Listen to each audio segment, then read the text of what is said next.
জলপাইয়ের আচার কিন্তু এই যে একটা প্লেটে ঢেলে নিয়েছি। এখন কিন্তু এটা পুরোপুরি ঠান্ডা করে নেব। ঠান্ডা করে নিয়ে কিন্তু একটা কাচের ডিব্বার ভিতর ভরে রেখে দেবো। অনেক দিন পর্যন্ত কিন্তু ভালো থাকবে। এই আচারটা যখন মন চাবে তখন কিন্তু ডিব্বা খুলে খেতে পারবে।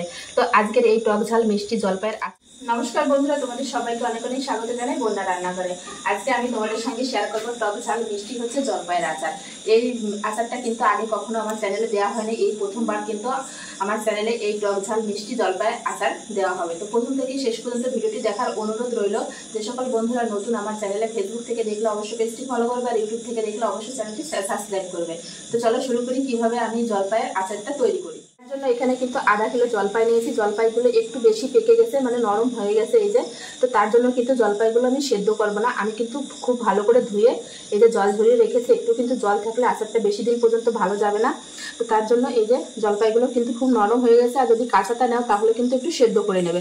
আমি একটা বাটির ভিতরে দিয়ে দেবো জলপাইগুলো, দিয়ে কিন্তু একটু হাত দিয়ে যেরকম মেখে নেবো। এই যে এইভাবে একটু মেখে নেবো জলপাইগুলো। দেখো হাত দেওয়ার সাথে কিন্তু এই যে জলপাইগুলো একদম নরম, তো এই জন্যই কিন্তু এরকম একটু ম্যাশ করে নেবো এভাবে। তো সব জলপাইগুলো কিন্তু এই যে একদম কিন্তু গলিয়ে ফেলে দিলে হবে না, একটু গোটা গোটা রাখতে হবে, তবেই কিন্তু আচারটা বেশি ভালো লাগবে। তো গ্যাস ধরিয়ে গ্যাসের উপর কড়াই বসিয়ে দিলাম। আর এই সাইডে কিন্তু এই যে জলপাইটা কিন্তু খুব সুন্দর করে যে মেখে নিয়েছি। এখন আমি ঢাকা দিয়ে রেখে দেবো। আর এই সাইডে একটা স্পেশাল মশলা বানিয়ে নেব। মশলার ভিতর কী কী নিয়েছি সেটা তুমি বলে দেবো। এটা নিয়েছি এখানে গোটা ধনে, গোটা জিরে আর 5 ফোড়ন। এটা কিন্তু শুকনো খোলায় একটু ভেজে নেব। শুকনো খোলায় ভেজে কিন্তু একটু গুঁড়ো করে নেবো। তারপরে তো মশলা দেখো যে তরবার করে কিন্তু ফুটতে শুরু করে দিয়েছে। মশলাটা কিন্তু ভাজা হয়ে গেছে, এই যে কালারও চেঞ্জ হয়ে গেছে। এখন কিন্তু আমি নামিয়ে নেব।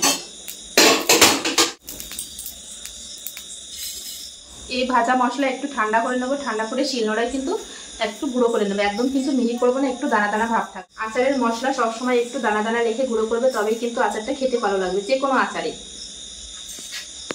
কড়াই গরম আছে, কড়াইতে এখন দিয়ে দেবো সর্ষের তেল। অবশ্যই কিন্তু আচারটা সর্ষের তেলে বানাবে।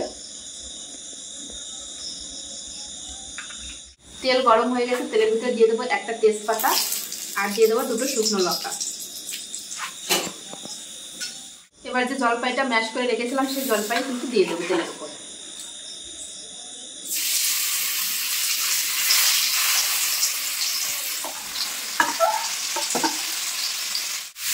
একটু নেড়ে নেব এভাবে। এবার দিয়ে দেবো স্বাদ অনুসারে লবণ, দিয়ে দেবো একটু হলুদ গুঁড়ো,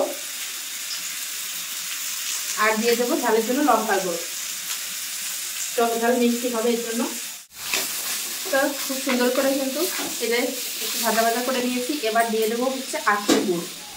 এই আচারের ভিতর কিন্তু একটু জল দিলে হবে না, জল দিলে কিন্তু বেশি দিন পর্যন্ত ভালো থাকবে না। এখন দিয়ে দেবো হচ্ছে আখের গুড়। এই যে তোমরা চাইলে কিন্তু চিনি দিয়েও বানাতে পারো, তবে আখের গুড় দিলে না খেতে ভালো লাগবে বেশি।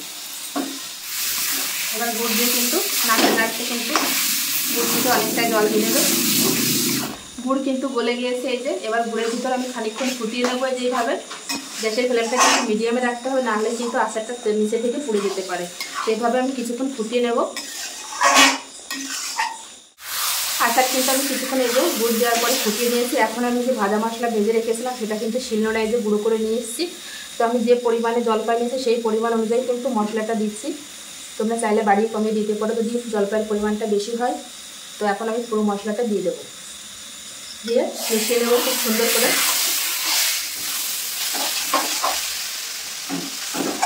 খুব সহজ কিন্তু এই রেসিপি টক ঝাল মিষ্টি জলপাইয়ের আচার। দেখলেই কিন্তু জিভে জল চলে আসবে। একবার হলেও কিন্তু জলপাইয়ের সিজন থাকতে থাকতে একবার হলেও বাড়িতে বানিয়ে খেয়ে দেখো, খুবই ভালো লাগে বন্ধুরা।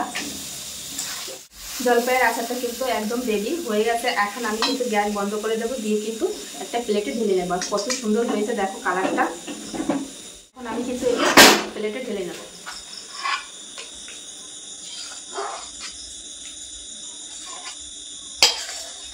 জলপাইয়ের আচার কিন্তু এই যে একটা প্লেটে ঢেলে নিয়েছি। এখন কিন্তু এটা পুরোপুরি ঠান্ডা করে নেব। ঠান্ডা করে নিয়ে কিন্তু একটা কাচের ডিব্বার ভিতর ভরে রেখে দেবো। অনেক দিন পর্যন্ত কিন্তু ভালো থাকবে। এই আচারটা যখন মন চাবে তখন কিন্তু ডিব্বা খুলে খেতে পারবে। তো আজকের এই টক ঝাল মিষ্টি জলপাইয়ের আচার কেমন লাগলো বন্ধুরা তোমাদের কাছে অবশ্যই কমেন্টে জানিও। ভালো লাগলে অবশ্যই লাইক করুন, শেয়ার করে নতুন বন্ধুদের দেখার সুযোগ করে দিও। এরকম নিত্য নতুন ভিডিও দেখতে হলে অবশ্যই বন্যা রান্নাঘর চ্যানেলটি সাবস্ক্রাইব করবে। যারা ফেসবুক থেকে দেখছো তারা পেজটি ফলো করবে। আর এই জলপাইয়ের রেসিপিটা তোমাদের কাছে কেমন লাগলো অবশ্যই কমেন্টে জানিয়ে দেবে। বাই।